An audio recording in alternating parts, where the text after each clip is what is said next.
Here's exactly what you're gonna do if you are having right-sided or left-sided low back pain. Usually if you have a pinpoint low back pain on your right side or your left side, it is coming from your SI joint. So what you need to do is you need to balance every muscle that attaches to the pelvis, so you don't have some odd pulls. So usually you get SI joint pain if like your right glute is tighter and your left glute doesn't work as much, so it doesn't pull as much, so it's not as tight, and maybe your hip flexor on the left, on the opposite side, is tighter, cranking that pelvis a little bit more forward. It doesn't mean you might not have like a visible malalignment or a problem with your alignment, but it could just be the torque and the pull that's happening that's creating that imbalance.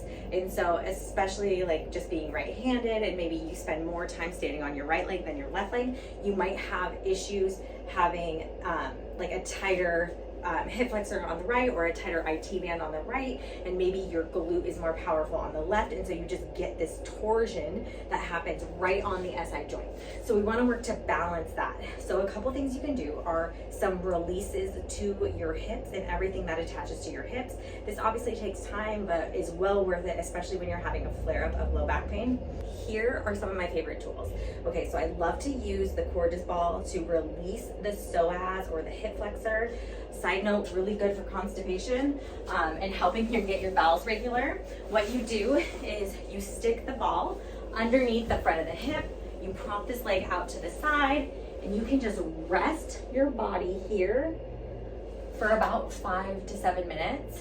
And it's a long hold, but you could do it in your bed when you're resting at night or when you're playing on your phone or whatever it is. So you hang out here, do that self-release, and then you can just do that and be done with it.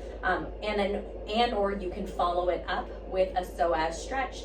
My favorite psoas stretch to do is to use a couch or a bed that is about this height and bring the leg on the couch, making sure the toes are facing inward, so you're not like facing out. Toes are facing inward or straight down. Bring this leg forward so you feel like almost a stretch right at that glute, like at the hamstring glute junction. And then you feel the stretch on the front of the hip that is on the bed. And so bed or the couch or wherever you're stretching, you can be here, you can be here, and you're just gonna find different angles at which you feel a nice stretch on the front of that hip. Okay, my next favorite thing to do is to take a lacrosse ball and stick it in your glute. I like to do this on the floor because it's much more intense and feels a lot more effective. You just take it and you stick it on the glute medius and glute minimus part of the glute.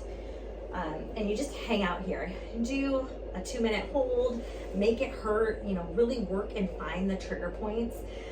And then you can go into the piriformis, which is gonna be more in the center of the glute, and you'll stick it right on there. And just kind of like wiggle yourself around until you find the hot spots or where you find the trigger points. You're gonna release those and do it on both sides. Especially the side that does not hurt is the side that you really wanna work those glute muscles. You can follow that up with a pigeon stretch. A pigeon stretch is a nice position here where you cross the leg like this and you get into this kind of stretch. You want to make sure that this knee is right in line with this hip, so I should bring this in just a little bit, crossing the leg here, holding that for 60 seconds to 2 minutes. All right. After you go into that, you can either do this on a peanut ball or on a foam roller. And I like to do this I like to use a peanut ball because it's a little bit more intense, and stick it on my IT bands. And again, we're just getting everything that attaches to the pelvis. We are working and releasing to try to help balance the pulls on the SI joint themselves. So I'm here, sticking it here. I can just go down. Everything is a hot spot for me right now. Just hang out here. Kind of let your body melt, really find the hot spots. If you find a hot spot, stay there for a minute, try to breathe through it. Take the air into your belly, all the way down to the leg, all the way down to where you feel the pain. Really breathe into it and let it go. So those are some great self-releases. The next thing you also want to do is stretch the quads. Releasing your quads is going to be really important to help balance the pulls on the SI joint themselves, and then also stretching the hamstrings. So whatever you like to do to stretch your hamstrings, Just make sure that when you do stretch your hamstrings, you're keeping your spine nice and neutral. So you're not flexing your spine into the hamstring stretch. You want to keep your spine neutral as you go into a hamstring stretch. So you're not really getting any neural tension or stretching the nerves. You want to isolate this and really focus on stretching the actual muscle bellies and stretching what's attaching to the pelvis. The other thing that you can play with is stretching the inner thighs. The inner thighs, so just doing a nice inner thigh stretch, can have really big impacts on SI joint alignment. So you can also do some foam rolling to release the adductors, and that can be really nice to help adjust the SI joint. And then finally, in order to balance the SI joint, you can use muscle energy techniques to help improve the alignment and improve the pulls that are happening at the SI joint. A couple of things to do. You can do what's called a shotgun technique, where you either are sitting or you lay on your back, you put your hands on the outside of your knees, you press out for 10 seconds, then you let it go, then you take your hands and you pull in for 10 seconds, and then you repeat that inward pull 3 times. So 10 seconds, 3 times, let it go, and that's the first part of the adjustment. Then the second part of the adjustment is pull up into your hand, the knee, and push the foot, the opposite foot down into the ground. And you're doing that 3 times, 10 seconds, and let it go. And if you stand up and you're like, okay, I think my SI joint is better, then good. If it's not better, or it's worse, do it on the other side. So check the other side, try the other side.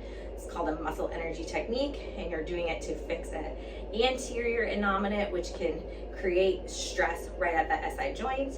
Okay, if that doesn't work, so you did those 2 muscle energy techniques, the shotgun technique or the anterior rotation correction, then what you're gonna go into is called a sacral torsion muscle energy technique. You don't have to know any of these fancy terms, but what happens here is you're gonna bring your heels up to the sky, pushing both heels up to the sky, and you're kind of just using those muscles to push the heels up to the sky. Ideally, someone is giving you pressure right here, or you can just slip your foot up here and kind of give yourself pressure. You're gonna do that 3 times 10 seconds, and then repeat 3 times 10 seconds, and then repeat 3 times 10 seconds. Okay, so you do that. If it helps on that side, great. If it doesn't help, then switch to the other side and do the other side. So these are kind of your like quick fixes to fix the SI joint pain and discomfort, but they're not gonna solve the solution. So these are kind of like the releases you can do to manage the pain and get the pain to go away temporarily. But really, ideally, you wanna work on balancing all of these pulls. So how do you do that? You're gonna strengthen your glutes. You have to do some work to strengthen your external rotators, your internal rotators, your hip abduction, so your glute medius, glute minimus, and your hip adduction, and then also just getting your glutes in general to fire. So oftentimes with SI joint pain, people are very scared to lift legs or to do squats or to do deadlifts, and rightfully so, because those are huge movements that take a lot of force, that if you are having SI joint pain, or you tend to have some imbalances like this, which most people do actually, then it's gonna be harder for you to lift legs or have your leg day. So it's really important that you get balanced and you work on having that balance. So some of my key go-to exercises to get balanced when we're solving the SI joint pain are as follows. So I love to bust out bridges. You would do this flat, so no pillow. You're here, pushing through the entirety of the foot, really getting your toes engaged. Imagine like you're pushing your knees away from your body, coming back down, going up, making sure you're getting that glute engagement. You want your glutes to drive the movement over your hamstrings. So I love the bridges. The other thing I love to do is to do a clamshell like this. And again, this might take like 20 to 40 reps because you're getting these like smaller endurance muscles. You're engaging your lower abdominals, your transverse abdominis as you do this. And as you come up, you're squeezing your heels. So you should feel this in your glute. After you do the clamshells, you can do a reverse clamshell. So you're getting the hip internal rotators. And this one, I always have to bust out like 40 to start to feel. Because again, these are small endurance muscles. You want to feel them at the hip internal rotators. So you're going to get some fibers of the glute medius and glute minimus here. And then you just bust it out like that. You're kind of pushing the ankle up to the sky, keeping the tummy tight, pushing that bottom ankle down to the floor, holding, coming back down. So you just want to feel it and really like get the brain connected to the muscles. So those would be another set of series of exercises to help balance those small muscles around the pelvis. And then just some simple like leg raises where you're really driving from that glute medius muscle. You want that glute medius to fire and to be your stabilizer. And then the other one would be your adductor. So just doing some nice adduction here.